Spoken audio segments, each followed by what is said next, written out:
Praise the Lord, hallelujah. கிறிஸ்துவுக்குள் அன்பான சகோதர சகோதரிகளே, இயேசு கிறிஸ்துவின் நேற்று நாமத்தினாலே அன்பின் வாழ்த்துக்கள். இந்த ஓய்வு நாளிலும் தேவ சமூகத்துக்கு வேத வசனத்தை கேட்க வந்தவங்க ஒவ்வொருவரையும் தேவன் தாமே ஆசீர்வதித்து நடத்த வல்லவராயிருக்கிறார். இப்பொழுதும் வேத வசனத்துக்காக இருந்த இடங்களில் கண்களை மூடி நாம் ஜெபிப்போம். ஸ்தோத்திரம் ஏசப்பா, உம்மை துதிக்கிறோம் ஆண்டவரே, ஜீவனுள்ள நல்ல பிதாவே. அப்பா, ஒவ்வொருவரையும் நீர் ஆசீர்வதிப்பீராக. யூடியூப் மூலமா இந்த பிரசங்கத்தை கேட்டுக்கொண்டிருக்கிற ஒவ்வொரு பிள்ளைகள் மீதும் உடைய கரம் கூட இருப்பதாக. எல்லா தடைகளையும் எடுத்து போட்டு கர்த்தாவே உடைய வார்த்தைகளை பெற்றுக்கொள்ள அந்த பிள்ளைகளை கிருபத்தாங்க ஆண்டவரே. 100 மறுவதும் ஆண்டவரே இந்த வார்த்தைகள் கிரியை செய்யட்டும், அற்புதங்களை காண செய்யும். எல்லாவற்றும் உடைய பாதத்தில் ஒப்படைக்கிறோம். இயேசுவின் நேற்று நாமத்திலே ஜெபித்து ஒப்பு கொடுக்கிறேன் நல்ல பிதாவே. ஆமென், ஆமென், ஹல்லேலூயா. கர்த்தர் நல்லவர், அவர் கிருபை என்றும் உள்ளது. பாருங்க, சத்தியத்தை அறியும் பொழுது சத்தியம் நம்மளை விடுதலையாக்கி நடத்தும். கர்த்தருடைய வார்த்தை மட்டும்தான் நம்ம வாழ்க்கையில் அடுத்த கட்டத்துக்கு எந்த வழியில் போகணும், என்ன பிரச்சனை எப்படி சந்திக்கணும் என்பதெல்லாம் நமக்கு போதித்தவர் நடத்துவார். ஆமென், ஹல்லேலூயா. ஆகையால கர்த்தருடைய சத்தத்தை கேட்க வந்திருக்கீங்க, அவருடைய சத்தியத்தை கேட்க வந்திருக்கீங்க. நிச்சயமாக உங்களை ஆசீர்வதித்து அவர் நடத்துவார். இப்பொழுதும் சங்கீதம் 107 சங்கீதம் 6வது வசனத்தை நாம் வாசிப்போம். தங்கள் ஆபத்திலே கர்த்தரை நோக்கி கூப்பிட்டார்கள், அவர்கள் இக்கட்டுகளில் இருந்து அவர்களை விடுவித்தார். ஆமென், ஹல்லேலூயா.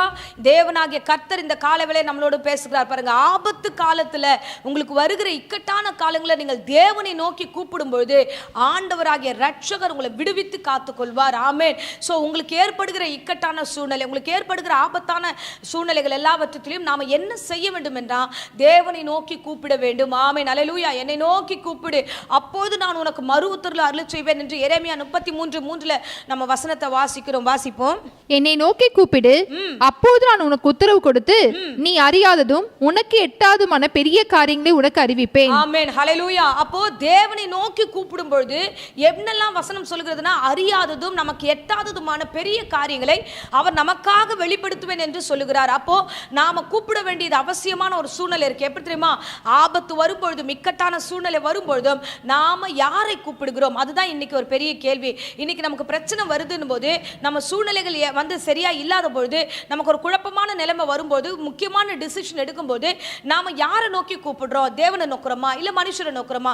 இன்னைக்கான ஃபேஷன் எப்படி ஆகி போச்சுன்னா, எதனா பிரச்சனையா டக்குன்னு உடனே வீட்டார்கிட்ட ஷேர் பண்றோமோ இல்லையோ, ஃப்ரெண்ட்ஸ் கிட்ட ஷேர் பண்ணிடுறோம், மற்றவங்க கிட்ட ஷேர் பண்றோம், யார்கிட்டயாவது ஷேர் பண்ணி அந்த பிரச்சனைகளை குறித்து நம்மளை விலாவரியா நம்மளே பேசி பிசாசுக்கு இடம் கொடுத்துடுறோம்.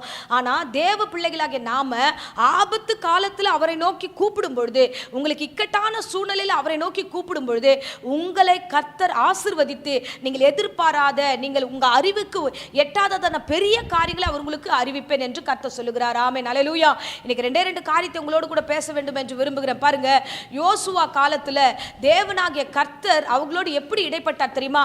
யோசுவாவை குறித்து நம்ம வாசிக்கலாம். யோசுவா 10ஆம் அதிகாரம் 12ஆம் வசனத்துல நம்ம ஒரு சம்பவத்தை வாசிக்கலாம். கர்த்தர் எமோரியரை இஸ்ரவேல் புத்திரருக்கு முன்பாக ஒப்பு கொடுக்கிற அந்நாளிலே யோசுவா கர்த்தரை நோக்கி பேசி. ஆமென், ஹல்லேலூயா. இங்க பாருங்க, வசனம் சொல்கிறது, எமோரியரை இஸ்ரவேல் கையில கர்த்தர் கொடுக்க போகிறார். அந்த கொடுக்க போகிற அந்த தருணத்துல இந்த இடத்துல யோசுவா என்ன பண்ணுகிறார்னா, கர்த்தரை நோக்கி பேசுகிறார். கர்த்தரை நோக்கி, ஆண்டவரே நீங்க இப்ப இந்த பிரச்சனை இருக்கு, எங்களுக்கு ஒரு பெரிய யுத்தம் வந்திருக்கு, அவங்களை நீங்க எங்க கையில கொடுக்க போறீங்க, இப்போ இப்படிப்பட்ட ஒரு சூழ்நிலையில நாங்கள் என்ன பண்ணணும் அப்படின்ற அடுத்த கட்டத்துக்கு அவன் தேவனை நோக்கி கூப்பிட்டு பேசிக்கிட்டு இருக்கான். அல்லேலூயா.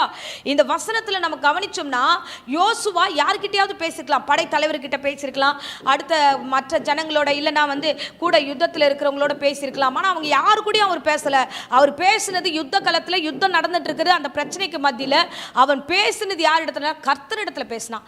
கர்த்தரிடத்துல பேசுனதுனால என்ன ஆச்சு தெரியுமா? அடுத்த வசனத்தை வாசி, அப்படி தொடர்ந்து வாசிங்க.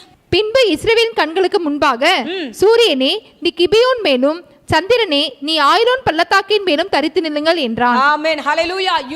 ஒரு யுத்தம் வருதுன்னா அது அந்த யுத்தத்தை முடிப்பதற்குள்ளாக அந்த சூரியனை குறித்து வேதம் சொல்கிற, சூரியனையும் சந்திரனையும் என்ன பண்ணார்னா அவர் அப்படியே நிறுத்தி விட்டார். அப்போ அங்கே வசனம் சொல்லுது, தரித்து நில். எதுக்கு தரித்து நிற்கணும்னா, இங்கே யுத்தம் நடக்குது, யுத்தம் முடியல, யுத்தம் முடியாத போதே அந்த யுத்தம் முடியறதுக்குள்ள டைம் ஆயிடுது, ஈவினிங் ஆயிடுது, அதுக்குள்ள எல்லாமே முடிஞ்சிரும். அப்போ யுத்தம் வருகிற சூழ்நிலையில அந்த ஈவினிங் டைம்ல அந்த சூரியன் அஸ்தமி அந்த யுத்தம் அப்படியே முடிஞ்சிடும். ஆனா இங்க இன்னும் ஜெயம் பெறல. அப்ப ஜெயம் பெறாத பிறகு பிரச்சனை வந்துருச்சு. இப்ப ஆண்டவரை நோக்கி கூப்பிடுற, ஆண்டவரே யுத்தம் நடந்துகிட்டு இருக்கு, இன்னும் ஜெயத்தை நாங்க பார்க்கவே இல்லை, இந்த சூழ்நிலை நாங்கள் என்ன பண்ணணுமா? கர்த்தரை நோக்கி கூப்பிட்டதுனால என் தேவனாகிய கர்த்தர் அங்க ஒரு பெரிய அதிசயத்தை செய்கிறார். இஸ்ரவேலின் கண்களுக்கு முன்பதாகவே சூரியனையும் அந்த இடத்துல நிற்கும்படியாய் செய்தார். சந்திரனிலும் அங்கே அதே இடத்துல 1 மணி நேரம் அப்படியே ஸ்டாப் பண்ணி நிற்க வச்சார். அல்லேலூயா. நீ கர்த்தரை நோக்கி கூப்பிட்டா சரித்திரம் படைப்ப. ஆமென். அல்லேலூயா. யாருமே இதுவரைக்கும் அப்படிப்பட்ட ஒரு சரித்திரம் படைக்கவே இல்லை. கர்த்தரை நோக்கி கூப்பிடும் பொழுது ஆண்டவரே யுத்தம் முடியல, பிரச்சனை முடியல, சூழ்நிலை முடியல, திருமண காரியம் முடியல, வீட்டின் காரியம் முடியல, எங்களுடைய காரியங்கள் எல்லாம் இன்னும் நிலுவையில் இருக்கு ஆண்டவரே, ஆனா டியூரேஷன் முடிஞ்சிருமோன்னு பயமா இருக்கு, காலம் முடிஞ்சிருமோ பயமா இருக்கு, நாங்க நெக்ஸ்ட் என்ன பண்ணணும் அப்படின்ற புத்திசாலி உள்ள கிறிஸ்தவர்கள் என்ன பண்ணணும்னா கர்த்தரை நோக்கி கூப்பிட்டா ஆண்டவர் எல்லா ப்ராசஸையும் நிறுத்தி வச்சுட்டு இந்த ஜெயம் வரும் வரைக்கும் கர்த்தர் ஒரு பெரிய அற்புதத்தை காண செய்வார். ஆமென். இந்த பிரசங்கத்தை கேட்கிற அருமையான பிள்ளைகளை, உங்கள் வீட்டின் சூழ்நிலைகளும் உங்களுடைய ஜாப் விஷயமாகட்டும், திருமண காரியமாகட்டும், எந்த விஷயமானாலும் அது முடிவு வரலையா, ஆனா அந்த முடிவு வராத நேரத்தில் காலங்கள் முடிந்து போகிறது, சில விஷயங்கள் காலங்கள் கடந்து போகிறது, ஆனால் பெற்றுக்கொள்ள வேண்டிய ஆசீர்வாதம் பெற்றுக்கொள்ளலனா என் தேவனாகிய கர்த்தர் உங்களுக்காக இயற்கையே அவர் நிறுத்துவார். ஆமென். அல்லேலூயா. அப்படியே அந்த இடத்துல பார்த்தீங்கன்னா அந்த வசனம் அவ்வளவு தெளிவா சொல்லு. சூரியனே நீ கிபியோன் மேலும், சந்திரனே நீ ஆயிலோன் பள்ளத்தாக்கின் மேலும் தரித்து நில். ஒரு இயற்கையை கர்த்தர் தரித்து நிற்க வைக்கிறார். அல்லேலூயா. அதுக்கு அடுத்த வசனத்தை வாசிக்கிறேன் பாருங்க. அப்பொழுது ஜனங்கள் தங்கள் சத்துருக்களின் நீதியை சரிக்கட்டும் மட்டும் சூரியன் தரித்தது, அல்லேலூயா, சந்திரன் நின்றது. அப்போ நீங்க ஜெயிக்கிற வரைக்கும் ஒரு இயற்கையை கர்த்தர் நிறுத்தி வைப்பார். உங்களுக்காக ஒரு சுழற்சியை கர்த்தர் மாற்றுவார். ஆமென். இந்நாள் வரைக்கும் ஒரு பெரிய ஆச்சரியமான நிகழ்வு யோசுவாவுடைய காலத்தில் நடந்தது. ஏன் தெரியுமா? இந்த அதிசயம் அவனுடைய வாழ்க்கையில் நடந்தது. இந்த சரித்திரம் எப்படி ஒரு படைப்பாய் மாறினதுன்னா அவன் கர்த்தரை நோக்கி கூப்பிட்டு, வசனம் சொல்லுகிறது, யோசுவா கர்த்தரை நோக்கி பேசி பின்பு, அல்லேலூயா, அதுக்கப்புறம் தான். இன்னைக்கு நம்ம எப்படி இருக்கோம்? நீங்கள் பிரசங்கத்தை கேட்குற நீங்கள் எல்லாம் எப்படி இருக்கீங்க? பிரச்சனை நிறைய இருக்கே. பிரச்சனை ஹெவியாக ஆக ஆக அடுத்த மனுஷனை தேடுறோம், அடுத்த ஆளை தேடுறோம், அடுத்த குரூப்பை தேடுறோம், சுயநலமாக சில விஷயங்களை யோசிக்கிறோம், கர்த்தரிடத்தில் வரமாட்டோம். கர்த்தரிடத்தில் புலம்புறமே தவிர தேவன்கிட்ட சொல்யூஷனுக்காக காத்திடல. அங்கே வசனம் சொல்கிறது, அவன் கர்த்தரோட பேசினான். ஆண்டவரே டைம் முடியுது, ஆண்டவரே யுத்தம் முடியல, ஆண்டவரே.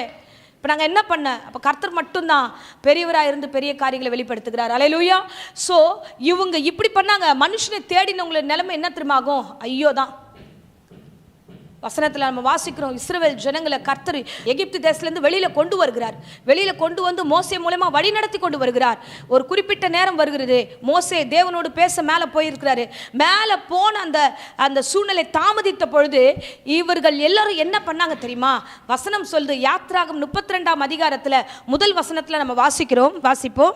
மோசே மலையிலிருந்து இறங்கி வர தாமதிக்கிறதை ஜனங்கள் கண்டபோது அவர்கள் ஆரோனிடத்தில் கூட்டம் கூடி அவனை நோக்கி, எகிப்து தேசத்திலிருந்து எங்களை அழைத்து கொண்டு வந்த அந்த மோசேக்கு என்ன சம்பவித்ததோ அறியோம். ஆதலால் நீர் எழுந்து எங்களுக்கு முன் செல்லும் தெய்வங்களை எங்களுக்காக உண்டு பண்ணும் என்றார்கள். ஆமென். ஹல்லேலூயா. பாத்தீங்களா? சோ கர்த்தரை நோக்கி கூப்பிட்டவனுக்கு ஒரு பெரிய சரித்திரம் உண்டானது. மனுஷனை நோக்கி கூப்பிட்டவனுக்கு என்ன நடந்ததுன்னா, எங்களை மேய்க்கும்படியா இவ்வளோ நேரம் கர்த்தர் தான் அவர்களை கொண்டு வந்தார். அந்த உணர்வு இல்லை. கண்ணு முன்னாடி ஒரு விஷயம் நடக்கல. உடனே ஆரோனை கூப்பிடுறாங்க. கூப்பிட்டுட்டு என்ன ஆச்சோ தெரியல, மோசே போயிட்டார், அவ்வளவுதான், அதனால எங்களுக்காக நீங்க ஒரு பெரிய காரியத்தை செய்ய வேண்டும் என்று அவங்க ஆரோனை செலக்ட் பண்றாங்க. ஆரோன் கிட்ட விஷயத்தை ஷேர் பண்றாங்க. ஆரோன் அவர்களை தவறாய் அவனை வழி நடத்தினாங்க. அல்லேலூயா. அடுத்த 2ஆம் வசனத்துல வாசிக்கிறோம், ஆரோன் என்ன பண்ணுகிறார்னா எல்லாரோட ஜுவல்ஸ் எல்லாம் கழட்டி போட்டு ஒரு கன்றுக்குட்டியை உருவாக்குகிறார். அல்லேலூயா. நீங்க மனுஷர்கிட்ட போய் மனுஷனோட ஆலோசனைகளை கேட்டீங்கன்னா மனுஷர்கள் உங்களை வழி நடத்துவார்கள், அவர்கள் தவறுதலாய் வழி நடத்துவார்கள். நீங்க மனுஷங்கிட்ட ஐடியா கேட்கும்போது நீங்கள் பின்வாங்கி போவதற்கு வாய்ப்பு இருக்கிறது. அல்லேலூயா. நீங்கள் சோர்ந்து போவதற்கு வாய்ப்பு இருக்கிறது. நீங்க தேவனை விட்டு திரும்பி போவதற்கான அநேக வாய்ப்புகள் உண்டு. அல்லேலூயா. மனுஷனுடைய லீடிங்ல யாரும் போயிடக்கூடாது.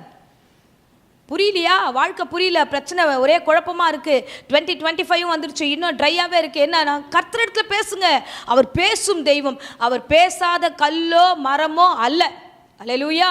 அவருக்கு கண் இருந்து காது இருந்து எல்லா காரியத்தையும் இருந்து பேசாத விக்கிரகங்களை பார்க்குறோமே, அப்படிப்பட்ட தேவன் அல்ல. நீங்கள் பேசினால் அவர் பேசுவார். நீங்கள் உட்கார்ந்து அவரோடு கூட அழுது ஒப்பு கொடுக்கும்போதே கர்த்தர் தாமே முகமுகமாக உங்களோடு பேசி அவர் வழி நடத்துவார்.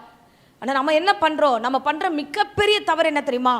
இந்த ஆண்டின் துவக்கத்தில் உங்களோட கூட பேசிக்கிட்டு இருக்கேன் பாருங்க, மனுஷனோட ஷேர் பண்ணி மனுஷனோட பேசி ஆலோசனை பண்ணி தவறுதலாய் தங்களை தாங்களே மேய்த்து கொள்ளுகிற மேய்ப்பர்களை போல மாறிவிடுகிறார்கள்.